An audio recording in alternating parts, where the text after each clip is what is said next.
Terima kasih Nolila di Angkes Peri. Selamat sejahtera dan salam satu Malaysia.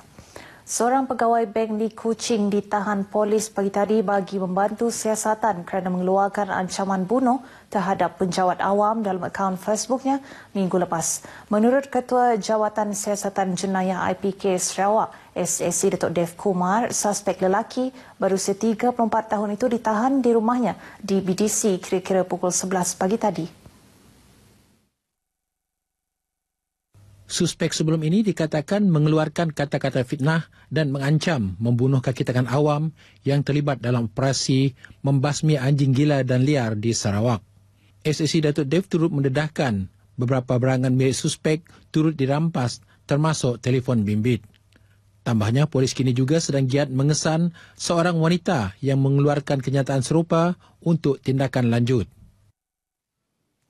Jumlah mangsa terjejas tanah runtuh yang ditempatkan di Pusat Pemindahan Sementara PPS Dewan Serbaguna Kampung Lereng Bukit di Miri meningkat daripada 24 orang kepada 31 orang.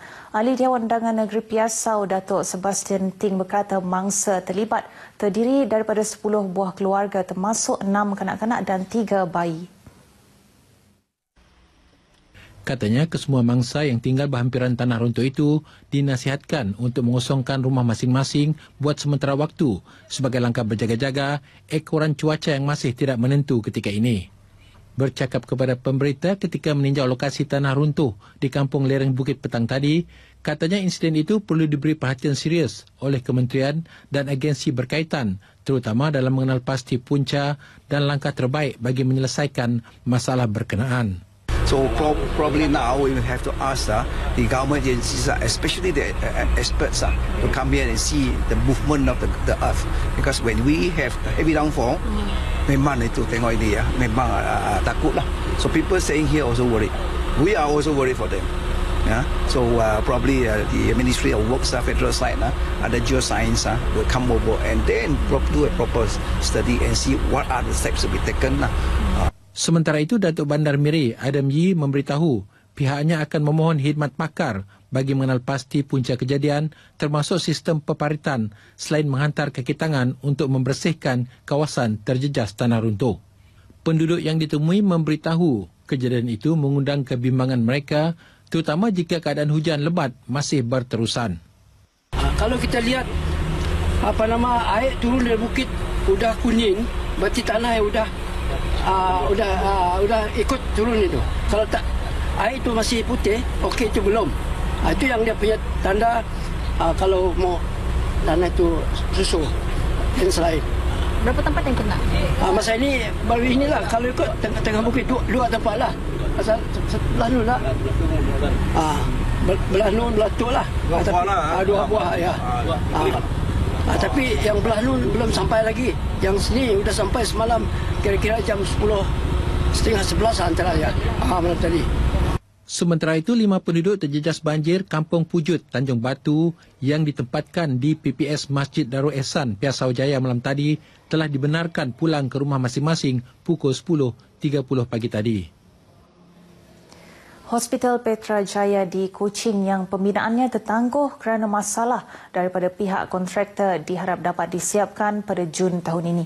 Menteri Kejaraya Datuk Seri Fadila Yusof berkata, hospital yang menelan kos berjumlah RM494.9 juta itu sepatutnya siap tahun lepas. Datuk Seri Fadila menjelaskan hospital itu amat dinanti-nantikan oleh penduduk sekitar Kuching di samping dapat menampung peningkatan jumlah pesakit di hospital. Kita memerlukan hospital tambahan supaya ianya dapat memberi khidmat yang terbaik. Walaupun kita dah ada klinik Petra Jaya yang dah siap, yang ini bukan dalam tahap hospital sepenuhnya. Tapi dengan ada kemudahan ini, saya yakin bahawa kita dapat memberi yang terbaik pada rakyat kita.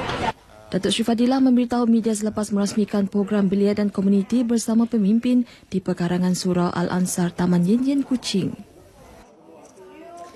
Dalam perkembangan lain, Datuk Seri Fadila berkata projek infra rakyat yang sedang dibangunkan di kawasan Petra Jaya Kuching perlu selari dengan perancangan yang telah dilaksanakan.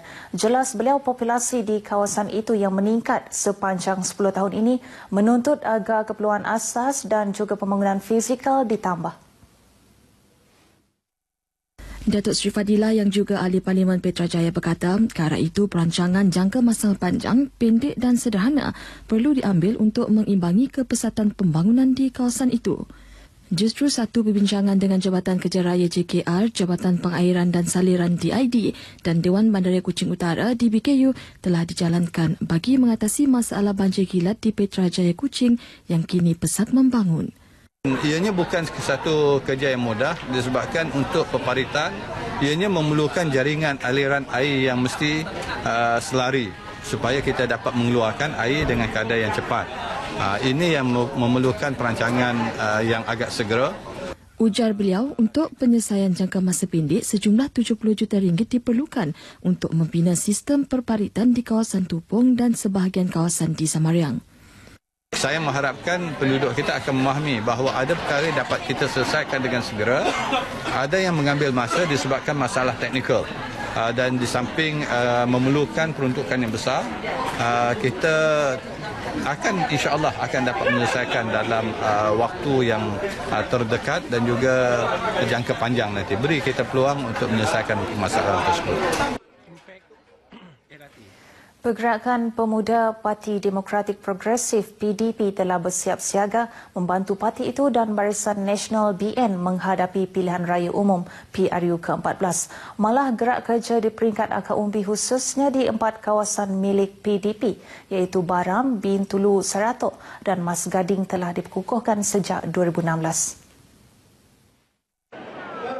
Demikian ditekankan Ketua Pemuda PDP Robert Ayu semasa berucap di Majlis Makan Malam Perpaduan Pemuda PDP di Bintulu. Ditemui media selepas majlis tersebut, beliau menekankan pemuda PDP akan terus berdiri teguh di belakang Presiden PDP Datuk Seri Tiong King Sing yang telah berjuang memperkukuhkan parti selepas pergolakan yang berlaku. Pemuda siap bersedia membantu dan bukan saja membantu calon kita membantu calon Barisan Nasional lain. Di mana saja pemuda berada, kita akan menentukan mereka akan membantu calon-calon Barisan Nasional daripada bahagian tersebutlah.